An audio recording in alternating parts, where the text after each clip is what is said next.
booting it up. So there you go. You know, when you just get used to something, they go and change it on you. So you Yeah, have like to the figure it all out iPhone again. updates for no reason. When as soon as you learn how to use the freaking thing, it That's just right. updates, and now this button's in a Yeah. completely different spot. Yeah. Yeah, They don't that's want you to super get fun. too used to things, you know? They don't want you to become a pro or No. anything. So, Justin, tell me about your studio you've got there that you're standing in. What's going on with you? Okay. Yeah. It's not huge, but it does the trick. Hmm. Got my drums set up. This is kind of like, I don't know if you can see. That's kind of like Yeah. where I spend most of my hours sitting Hmm. right there. Yeah. Yeah, I spend a lot of time down here. It's small, but it's acoustically treated, so I Nice. can just kind of bring up a microphone anywhere in the room and record vocals, and you're not dealing with any Nice. echo or any like outside noise or anything like that. So it's very workable. Right. It's not ideal for drums, I'll say, because it is a really like super dead sound. Okay. I like recording drums in like big rooms, but Hmm. make it work. Yeah. And Yeah. I read you're a multi-instrumentalist, or as I like to say, a man of many talents, right? So your Jack of drums, all your trades, guitar, that's right. but master of none. Ah, well, I doubt that. I doubt that. So what instrument interested you first? Like as a kid, what was it that you first picked up and you're like, yeah, I'm going to learn this? So do you know the movie School of Rock? Yes?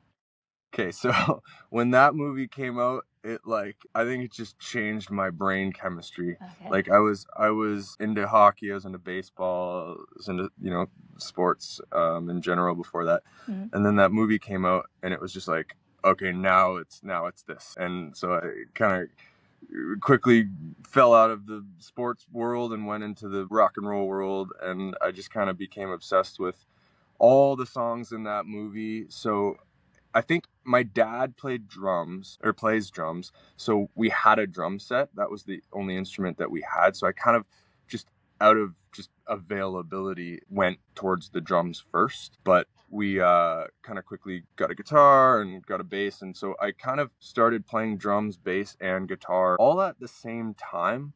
But I was the most proficient on the drums for my early years, I guess. I was primarily a drummer in the bands that I had in school and the grade school bands and stuff like that. Yeah. But then I kind of ventured out and started playing guitar and singing a little bit. And yeah, so now I think it's like guitar and singing is the main thing, but Mhm. I've always kind of recorded myself playing drums, bass, and guitar from really Right. the minute I learned how to keep a beat. I was interested in like, hey, how do I turn this into something and like make it sound like more than just one person? Right. So you must have been pretty young when School of Rock came out. Like you don't look like a very old guy. I think I was 10 or something like that. Yeah. I was around I was exactly a year younger than everybody in the movie, I remember, because I was watching the behind the scenes, and they were a year or a couple of years younger than the actors in the movie, but I think it hit me in the sweet spot too, because I Mm. because I was the same age as them, Right. Yeah. and it made it seem like, oh, like you can do this, Yeah. That's fine. percent. Yeah. And it was like I think the drummer in that movie really hit me, because he was kind of like, I wasn't really like as much of a spaz, I guess, as his character in that movie, but I Right. definitely had the attention thing where it's just like I was just sitting at the back of the classroom drawing drums and drawing stages and drawing amplifiers and stuff like Right. that, and I just could not for the life of me pay attention to the You didn't have a math or teacher what. like Yeah. Jack Black.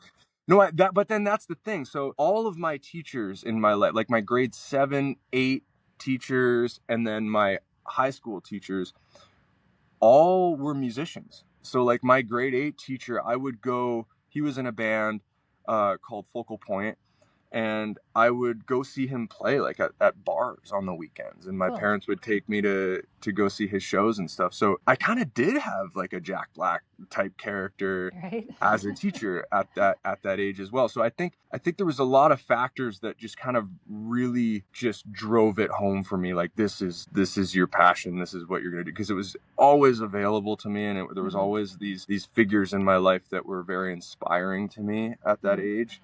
Right. And so even in high school, my now they're my friends. Like my high school teachers are my friends now, and they were musicians and would, you know, play in the talent shows, and I would go play drums on my math teacher's album, you know, in grade Nice. 10, 11. Like he'd Yeah. pick me up after school and we'd go record, and so it was always just very, very encouraged and available to Good. Yeah. And so you played a lot with, friends, family, teachers, that kind of thing. When did you start, your own band or a sound of your own or songs of your own? When did you start making your own music? I think that probably I started making songs grade 9 maybe, because Mm, grade 6, 7, 8 was all kind of AC/DC and just stuff that was, the School of Rock songs. right. And then I got pretty heavy into like Green Day and stuff like that in grade 8,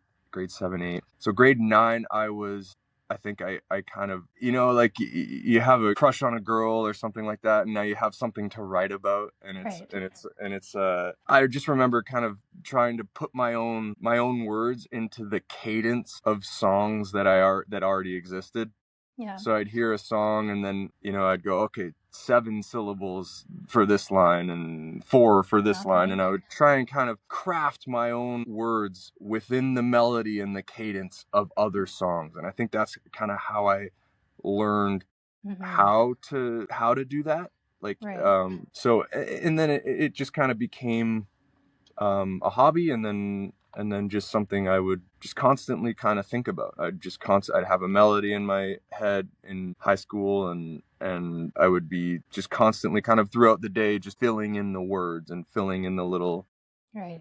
I need a word that, has 2 syllables here, and I just kind of became pretty obsessed with that pretty quickly. Like a And formula. like a formula, yeah, like a puzzle, like doing a Yeah. puzzle. Yeah. And then I just started bringing the songs to the guys that I would play with in the band, and we had a little set of 5 or 6 original songs, and we'd put 3 covers in there, and we would record together and jam together, and kind of happen like that. Yeah. Do you still have or play or have anywhere recorded those first songs or those first lyrics or anything like that? Yeah, so my dad, I remember at one point rented a multi-track recorder. Hmm. So that was a huge deal for me when that came into the house, because I could record 8 tracks Right. separately. So I Yeah. could jump to the drums, listen to my drum track, and then play guitar along with it, listen to that, and then sing along with it, and I could keep adding things. And that was a huge, huge game changer, because before that, I would take a stereo system, just like any kind of boombox or whatever, with a Hmm. cassette recorder, and I would record drums into the cassette recorder, and then I would get Right. another boombox, play the original boombox back, and then I would play guitar next to the new boombox, so Right. I could get both sounds into the new boombox. But I could only do that I mean, you could do it multiple times, but it just kind of kept sounding worse as you would Yeah. The more overdub it. instruments you added, the worse Yeah. it sounded, unfortunately. Exactly. Yeah. Yeah. But that 8-channel multi-track recorder, I remember that was a huge game changer, because it all sounded good. Like it Yeah. wasn't losing quality the more that you put on it. Hmm. So yes, so I have a couple songs. I think there was a song called Road to Better Days that I wrote in grade 8 or 9. And there was It's a very couple other ones that, profound for like a 14-year-old, yeah, I really. don't know. It's just like trying to grab words that felt Right. poetic in some stupid way. And then there was a lot of songs that, like, there was one song that was like an Iron Man just absolute ripoff.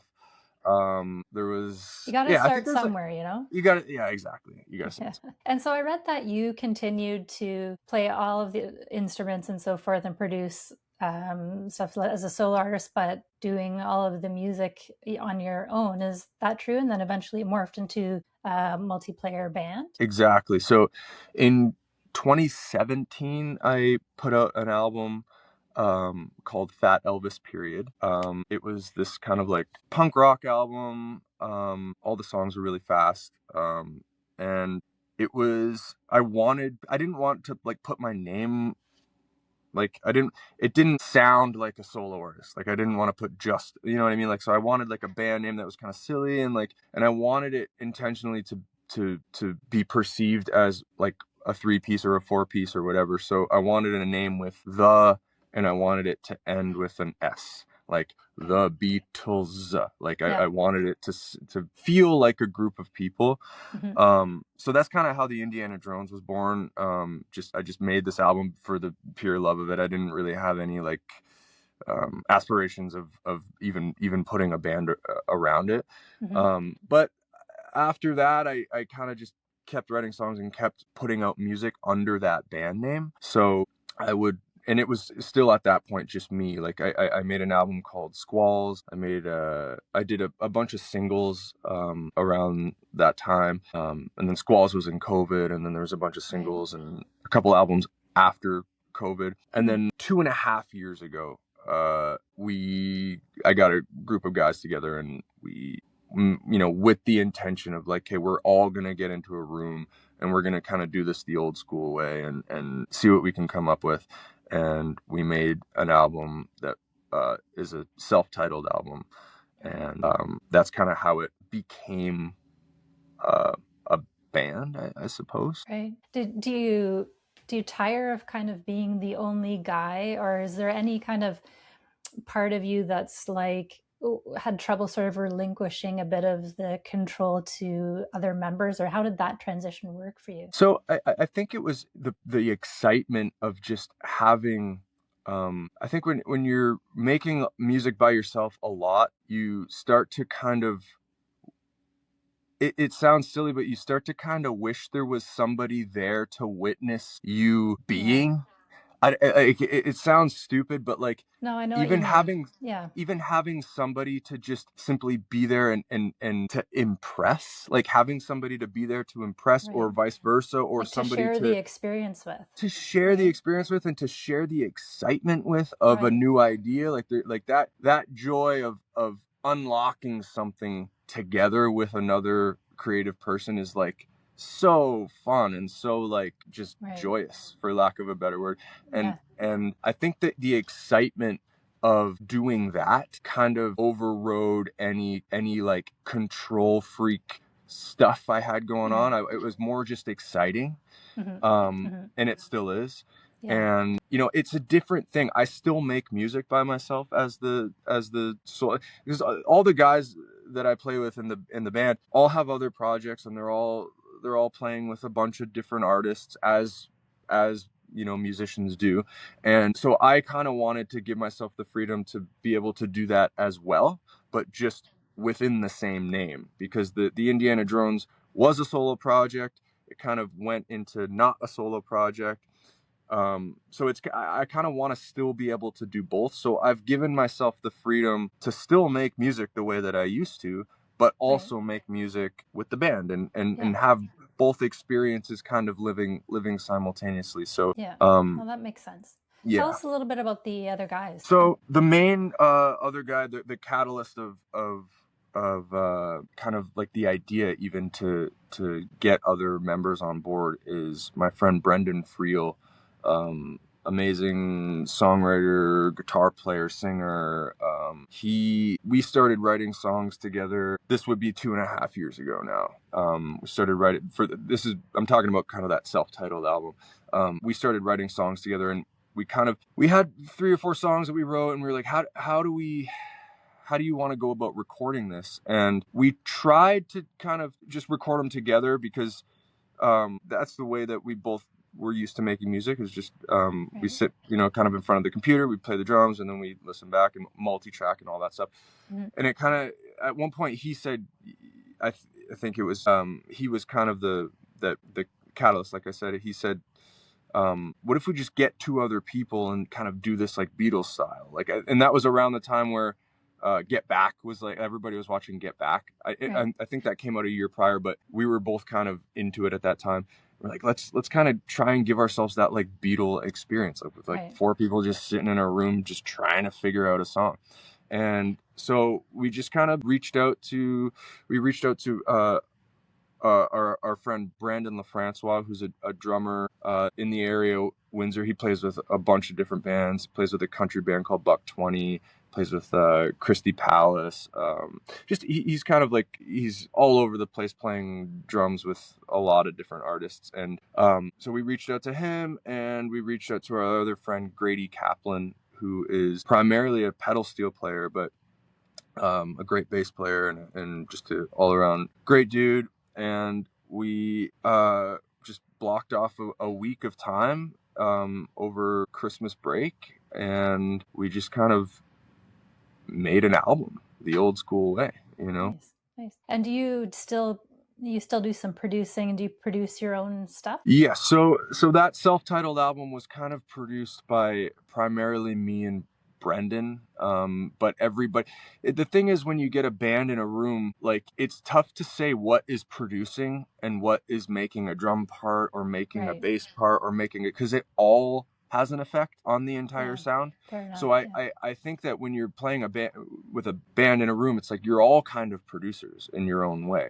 And I had the heavy hand in the engineering and the recording and the mixing side of it, but I think everybody was a producer kind of on that album, because everybody contributed their own parts, and it was all very urgent and in the room and in the moment. And but yeah, I do most of the engineering and the mixing and stuff like that. Right. So you talk a lot about, Justin, you've been writing songs for a really long time, all the way back to about grade 6 or whatever to now.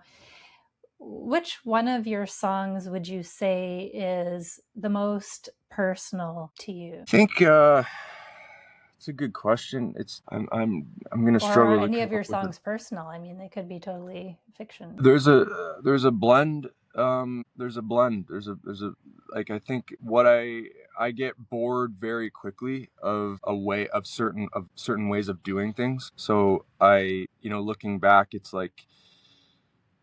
some of it is extremely personal, almost too personal, to the point where it's there's some songs that I just don't like to listen to, or if somebody brings up a song at a party or something and puts it on the Bluetooth, be like, oh, let's listen to You. It's I don't like that, because a lot of it is really personal, and a lot of it is really kind of it's almost I like that it's out there. I like that it's outside of me, but for whatever reason, I don't really like to revisit the actual recording of it, especially in the company of other people at a a social thing. But and then there's some stuff that is kind of more abstract. I like writing in an abstract way as well, where it's more about painting kind of a picture with words, and it makes you kind of visualize something, even though the words aren't all quite adding up to the thing that you're visualizing. It's just, for whatever reason, those group of words together have a certain potency that kind of transports you. And when that happens, I kind of don't question it. I just go okay, that group of words is really doing something for me, and it's not mine to really question anymore. And I kind of I'll leave that be. And sometimes I find out what those words mean 2 years after, you know what I mean? And they kind of take on new meanings and have new life when you look at them through slightly different lenses. So I don't know. It varies quite a bit. A lot of it is personal. Some of it isn't. Some of it is silly. Some of it is, kind of more of a cohesive story. I kind of try to do it all, and that's why I kind of say I'm a jack of all trades but a master of none, in the way that I don't feel like I have one thing that I've broken into that I've excelled completely at yet. And maybe that's just a I don't know, just me being excited about music in general and just having a lot of different interests. And seeing the opportunity to maybe not pigeonhole yourself, which kind of leads me to my next question. Not that I want you to pigeonhole yourself into a genre, but if somebody were asking you, tell me about the Indiana Drones, what's your sound? How would you describe it? I would describe it as just pop songs kind of with rock instrumentation or alternative rock instrumentation. I've always loved melody, and I've loved kind of, I like big choruses, and I like songs that move me melodically, and so I don't think having the word pop in there is a bad word or a cheesy thing at all. I think it's great. So having, I don't know, I would call it like, obviously alternative rock has to be in there, but I think pop songs with electric guitars and big drums and stuff like that is kind of the what I would how I would describe that to some. Yeah, yeah. You talk a lot about. I've heard you mention a lot about films. I mean, your band name is clearly a take on Indiana Jones. How It's funny much? though, because 50% of the people I tell the band name to put the movie reference together right away and go, "Oh, that's Yeah, funny. That's cool." And then yeah. the other 50% go, "Oh, are you from Indiana?" And Oh, no. and I'm like, "No, I'm actually from Canada," so the name kind of makes no sense. But it's just funny because I thought that was like everybody would get that. So did But I, but but I'm of just that age, having though. Maybe younger people don't get the reference, exactly. Yeah, yeah. So how much does film, pop culture, and that kind of stuff influence you as a musician or a writer? I think it influences me a lot. I'm kind of I'm a movie fan. I think a new that's it's kind of a newfound thing for me. Being interested in movies, and I've always loved doing little skits and making little Instagram clips. My even back to like this is like pre-music days even for me, but or maybe it's not pre-music, but back when I was like a kid, like 11, 12, something like that, me and my brothers made a Batman episode, the 1966 Batman Right. TV series. Me and my brothers like made an entire episode. Like No way. my two brothers were Batman and Robin. We did the whole intro sequence with the Batmobile and the flames coming out of the back of the thing. We had we had a go-kart and a Pepsi can with literal lighter fluid and flames coming out of it. And so I've always had an interest in just making stuff. Like I like the process, and I like how it feels to have made something and show somebody that thing. Right. So You're a I definite think, creative.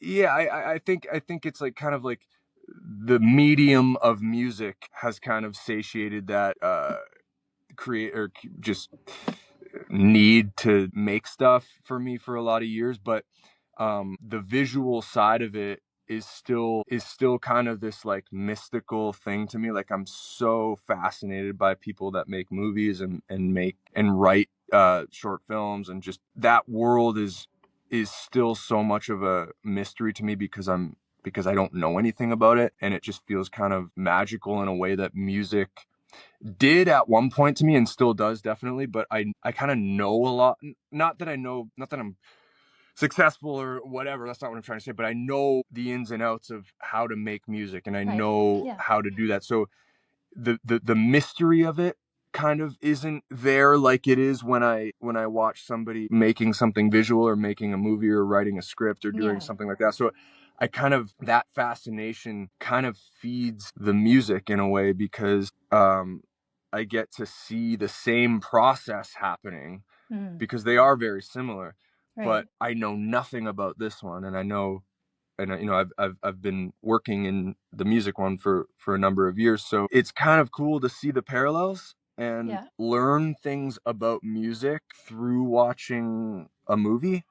Right. Through a If different that lens, makes so to sense. speak. Yeah, for sure. Yeah, For sure. There are certain things that you see that you think, wait a minute, that applies to XYZ, what I'm doing. And it's kind of cool, like you say, to see things connect in that way. Right. 100%. Yeah. Yeah. Justin, I won't keep you for too much longer, but tell us a little bit about what's coming up next or what you've got on the go, any shows, anything like that. I will be at the Dance Cave in Toronto on August 6th. Nice. I have been doing a bunch of dates on the Nashville Takeover. I'm not sure if you've heard of that, but it's this really, really cool, basically like touring music festival, and Okay.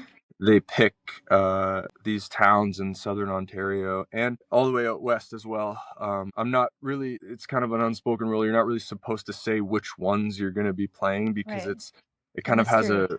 a mystery, a surprise to it. The ticket holders don't really know what artists are going to be playing. Oh, So gotcha. they'll Yeah. come to the event and then they learn who's there. Right. Right then and there. And they fly in a lot of artists from Nashville as well, a lot of like bigger country artists, and it's primarily a country music festival. But I kind of snuck onto it somehow. I just kind of Nice. didn't say that I wasn't country, and Go with the I don't flow. know. Yeah, they've been going really well. So I've got 3 of those coming up next in the next little bit. I've done 4 so far, and they've been fantastic. Um, and I will be actually opening for my friend Billy Rafool in the UK in Oh, December in wow. London, England. 2 shows that I'm really excited about. That's December 9th and 10th. That is Um, exciting. and then we've got some stuff coming up in the fall. There's always music coming out every 6 weeks. There's another song coming out. So there's a lot to kind of like. There's a whole world to come into, Mm-hmm. Mm-hmm. as a quote unquote fan or just somebody who's interested in music. There's a lot always happening over Yeah. here. So Well, yeah, I love your sound. I'm really digging on the song Young Street right now. I think it's thank you, fantastic. So thank you. if you've never heard the Indiana Jones, that would be my recommendation as a place to start. Excuse me, Justin. Thank you so much for joining me today. It was a pleasure chatting with you. Not sure where Todd is, but I'll check on about him, make Yeah, sure he's okay. we'll do this again, and we'll make For sure sure, to for give sure. Todd a ring. Yeah, Thank you, we'll think Mandy. about it anyway. Yeah. Yeah, yeah, yeah.